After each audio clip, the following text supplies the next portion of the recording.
Hi friends, good morning. A Indian polity का lecture number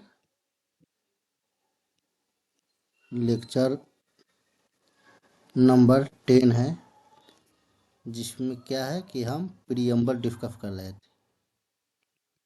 अब preamble में हम ऑलरेडी सेकुलरिज्म शब्द को हम डिस्कस भी कर चुके हैं और इसको समझ चुके हैं और नोट्स भी रेडी कर चुके हैं। तो आज हम लोग देखेंगे इसी के अगले क्रम में डेमोक्रेसी क्या है। डेमोक्रेसी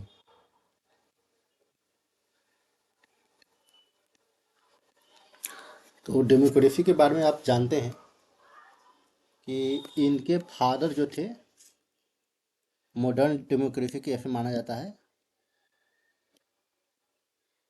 मॉडर्न डेमोक्रेसी की फादर जो है जॉर्ज वाशिंगटन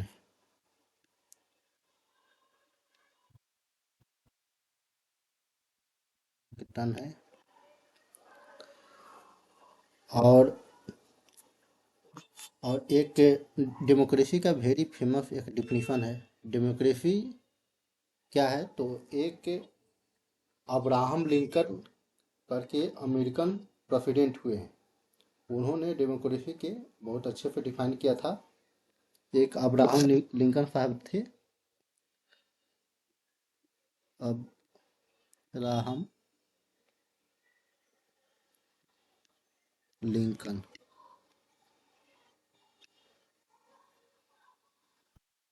जो थे, उन्होंने कहा था डेमोक्रेसी क्या है, तो democracy is the government of the people.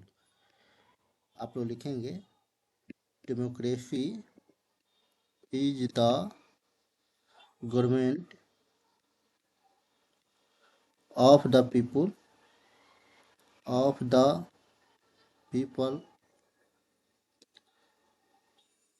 By of the people by the people by the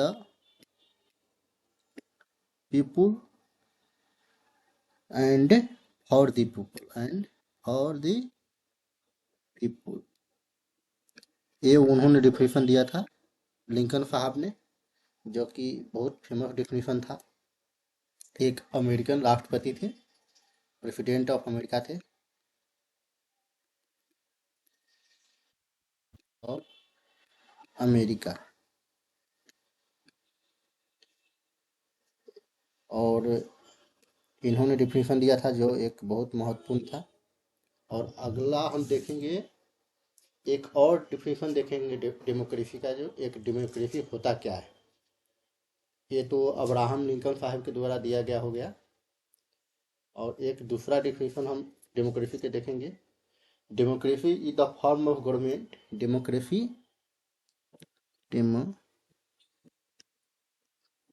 का दूसरा डेफिनेशन देखेंगे। Democracy is the form of government in which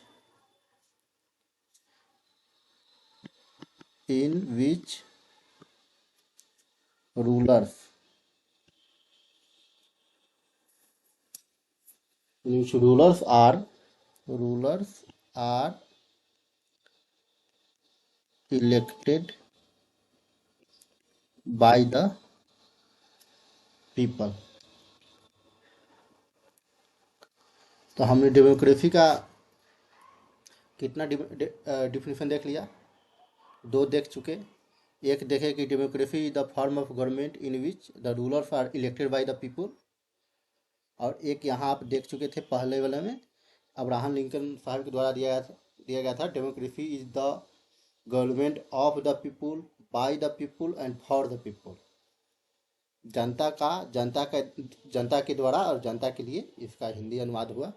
आप लोग देखेंगे। और इनका जो मॉडर्न फादर थे जॉर्ज वाशिंगटन थे। और एक आपसे पूछ सकते हैं कि इंडियन पॉलिटी का मॉडर्न इंडियन पॉलिटी का फादर कौन है, तो मॉडर्न इंडियन पॉलिटी का इंडियन पॉलिटिकल डेमोक्रेसी मतलब डेमोक्रेसी का फादर जो हुए डॉक्टर बी आर अम्बेडकर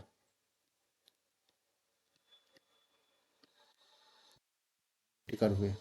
ये आप याद रखेंगे, ये सब पूछ देता है।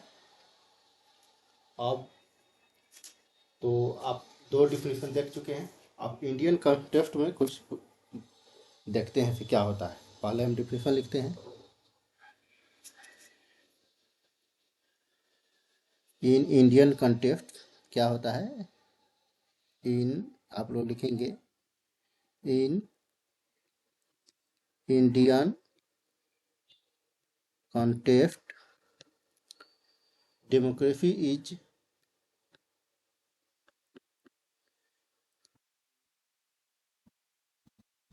promoted by means of means of means of representation।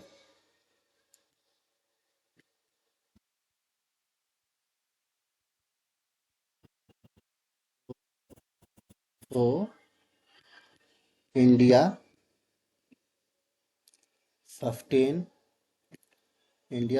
आप लोग लिखते रहेंगे रिप्रेजेंटेटिव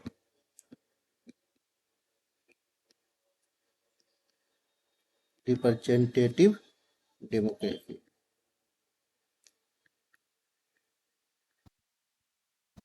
इंडिया के कंटेक्स्ट में क्या देखें कि इंडिया भी एक डेमोक्रेसी प्रमोट करता है जो रिप्रेजेंटेटिव डेमोक्रेसी कहलाता है, क्योंकि ये पीपुल के द्वारा रिप्रेजेंट किया जाता है। और आप लोग जानते हैं कि आप लोग चुन के भेजते हैं किनको, तो सांसद एमपी एमएलए वगैरह को, जिसे आप विधायक और सांसद बोलते हैं।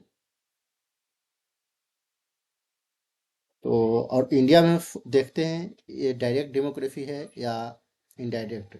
तो इंडिया में जो है, इंडिया में डायरेक्ट डेमोक्रेसी नहीं है, इंडिया में इन डायरेक्ट डेमोक्रेसी है। तो आगे आप लिखेंगे, क्या लिखेंगे, तो आगे आप लिखिए ऑल्दो इंडिया, आगे का पॉइंट है although India did not incorporated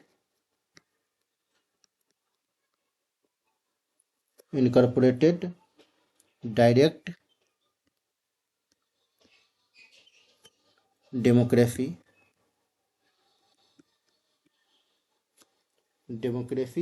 due to क्यों, due to limitation of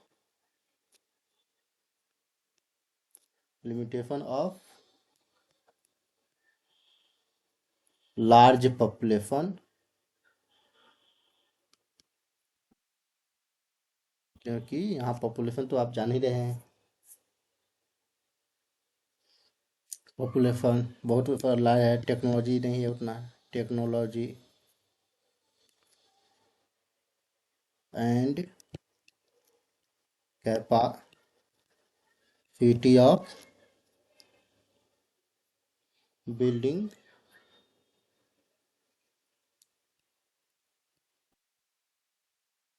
buildings among individuals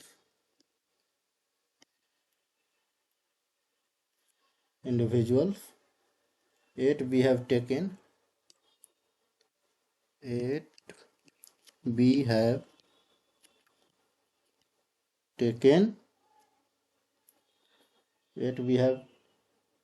taken the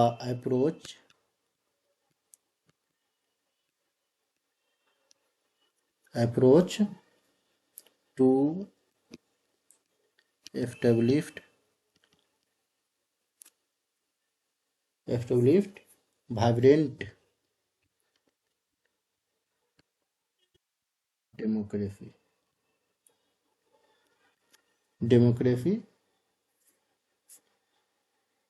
set up vibrant democracy set up through direct democracy.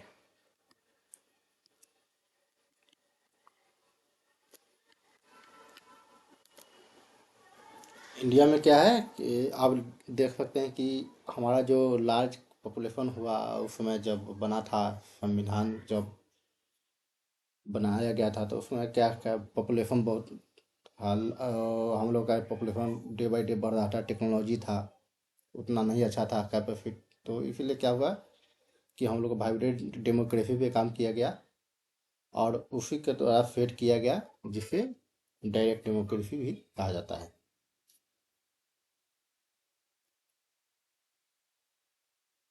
और और इसी के तहत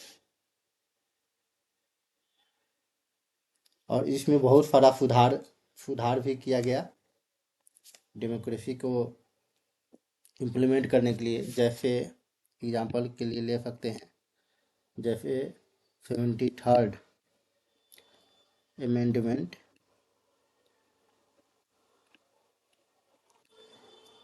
एक्ट 1992 हो 1992 सॉरी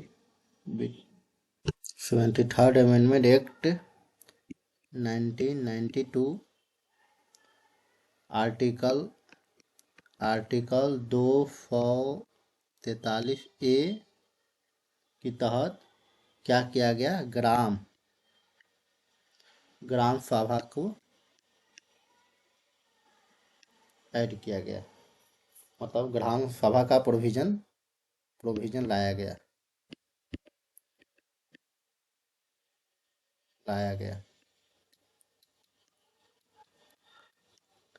ये याद रखेंगे क्योंकि ये सब पूछता है वीवीआई क्वेश्चन सब है। और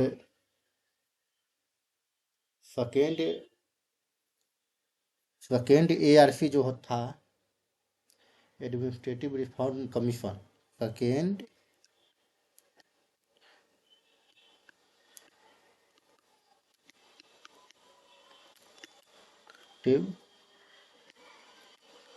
रिफॉर्म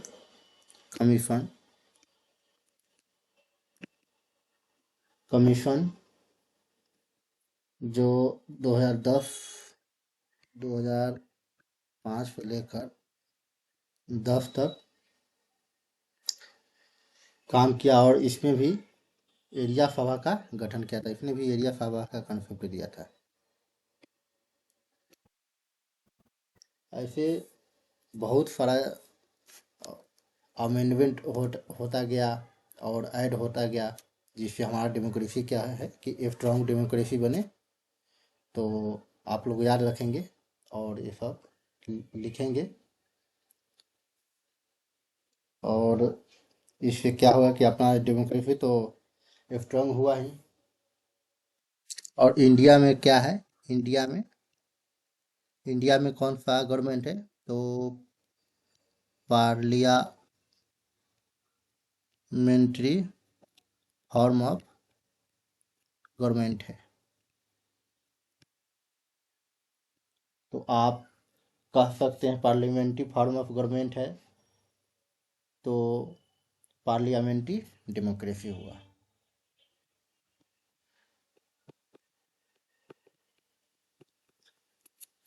पार्लियामेंट्री डेमोक्रेसी हुआ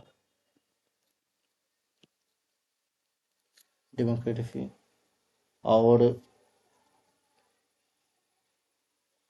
और इसमें क्या होता है, पार्लियामेंट्री डेमोक्रेसी में क्या होता है कि जो भी डिसीजन होता है, स्ट्रेटेजिक डिसीजन जो होता है किसके द्वारा लिया जाता है, जो भी डिसीजन होता है। तो ये जो लिया जाता है पार्लियामेंट के, और जो रियल एग्जीक्यूटिव होते हैं, रियल एग्जीक्यूटिव रियल एग्जीक्यूटिव मतलब हो गए, क्या हो गए, मिनिस्टर्स हो गए, council of minister, council of ministers, ministers हो गए। ये लोग डिसीजन लेते हैं और इन्हीं लोगों के पास पावर होता है, क्योंकि ये लोग जो होते हैं कलेक्टिव कलेक्टिव वे में काम करते हैं, काम को करते हैं, इसलिए ये पावरफुल होते हैं और डिसीजन लेते हैं। और हमारा आर्टिकल जो है, जैसे आर्टिकल आप पढ़ेंगे, आर्टिकल 75 क्लॉज 1 कहता है कि काउंसिल जो ऑफ मिनिस्टर जो होगा ना, वो रियल होगा। ये कहता है कि council of ministers are ministers are real executive. Council of minister क्या है, रियल एग्जीक्यूटिव है। तो ये सब है, इतना आप लोग सुने और पढ़े तो हम लोग क्या समझे, इंडिया जो है पार्लियामेंट्री फॉर्म ऑफ गवर्नमेंट है, जिस तो इसको हम पार्लियामेंट्री डेमोक्रेसी भी कह सकते हैं, मतलब पार्लियामेंट्री डेमोक्रेसी है। और जो भी स्ट्रेटेजिक, मतलब जो भी अच्छे अच्छे डिसीजन लिया जाता है, किसके द्वारा लिया जाता है, तो काउंसिल ऑफ मिनिस्टर्स जो होते हैं वो रियल एग्जीक्यूटिव होते हैं। रियल एग्जीक्यूटिव जो मिनिस्टर होते हैं, रियल एग्जीक्यूटिव, ये कहाँ डिफाइन किया है, तो हमारा आर्टिकल 75 क्लॉज 1 में किया गया है कि council of minister of are real executive and headed by headed by किसके द्वारा, तो हेडेड बाय आप लोग लिख सकते हैं पीएम, प्राइम मिनिस्टर जो होते हैं उनके लिए हेड किया जाता है। तो डेमोक्रेसी के बारे में हम लोग इतना ही जाने, और मोर डिटेल्स के लिए हम लोग जब पॉलिटी पढ़ेंगे, पॉलिटिकल साइंस, तो जानेंगे। आपके पॉलिटी जो है, पॉलिटी के क्लास में इतना ही है, क्योंकि इससे ज़्यादा नहीं पढ़ना है, क्योंकि ये आपको जो होता है मोरल और एथिकल नॉलेज के लिए होता है।